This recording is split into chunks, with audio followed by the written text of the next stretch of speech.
የመጨረሻ ጥያቄ ላቀርብልህ እስኪ ከሰሞኑ ደግሞ ቤተሰቦች ሰይፉ ሾው ላይ የቀረበው እጅግ በጣም የምንወደው የአርሰናል ተጫዋች የነበረው ባካሪ ሳኛ እንግዲህ ሆኖ ሰይፉ ሾው ላይ ቀርቦ ኢንተርቪው አድርጎለት በትርጉም ደግሞ ለኛ አቀርቦልን ብዙ ታሪኩን አጫውቶናል ሰምተናል ማለት ነው። ከዛ መካከል ላይ ግን እስቲ ዘንድሮ ማን ዋንጫ ይበላል ተብሎ ተጠይቆ ሰይፉ ጠይቆት የመለሰው መልስ እጅግ በጣም በአርሰናል ጉዳይ ስለተመቸኝ እሱ ለእናንተ ልጋብዛችሁ ፈለኩ ማለት ነው። እስቲ ሐሳብ አስተያየት ይሰጣችሁ ላይክ አድርገ ቤተሰብ እስቲ አላረክም እኮ እንደዛ ነው። አንቺም እንደዛው ይመቻችሁ። ስንብት ባካሪ የዘንድሮ የእንግሊዝ ፕሪሚየር ሊግ አሸናፊ ማን የሚሆን ይመስልሃል?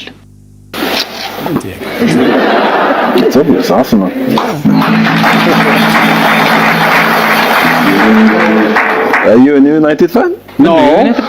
በነገራችን ላይ እኔ ደስተኛ አይደለሁም አሁን ባለው የአርሰናል ቡድን ባካሪ። Why? እኔ በቃ በራስ መተማመናቸውን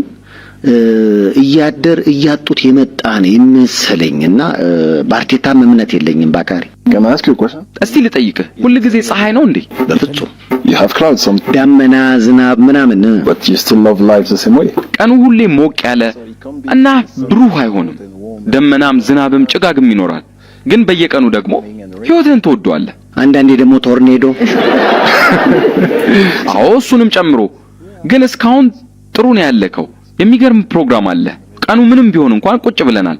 አንተም ለሰዎች ደስ የሚል ነገር እያስተላለፍክ ነው። ሁሉ ጊዜም ከላይ ሆነ መቀጠል አትችልም። እንደ ስፖርት ቡድንም እንደ ስፖርተኛ ብዙ አካላዊ ልፋትም ይፈልጋል። አሁን ደግሞ በተለይ በጣም ፉክክር አለ። ኔሽንስ ካፕ፣ የዓለም ክለቦች ዋንጫ፣ ሌሎችም ውድድሮች እየተፈጠሩ ነው። ተጫዋቾች ብዙ ይጠበቅባቸዋል። ተፈጥሮን ማሸነፍ በጣም ከባድ ነው። ተፈጥሯዊ ነገሮች ምን መሰለህ የተጫዋቾች ረፍት ማግኘት አለባቸው። ግን በተደጋጋሚ ሲጫወቱ ጫናው ከባድ ነው። አንዳንዴ ሸርተት ማለትም ይገጥማቸዋል። ግን ደግሞ አሁንም ሊጉን ስታየው መሪው ማን ነው? አርሰናል። But when I look at the league today, who's on the top? ያው እንግዲህ አርሰናል ዋንጫ ይበላል ዘንድሮ ብሏል። ይሳካውን እናየዋለን።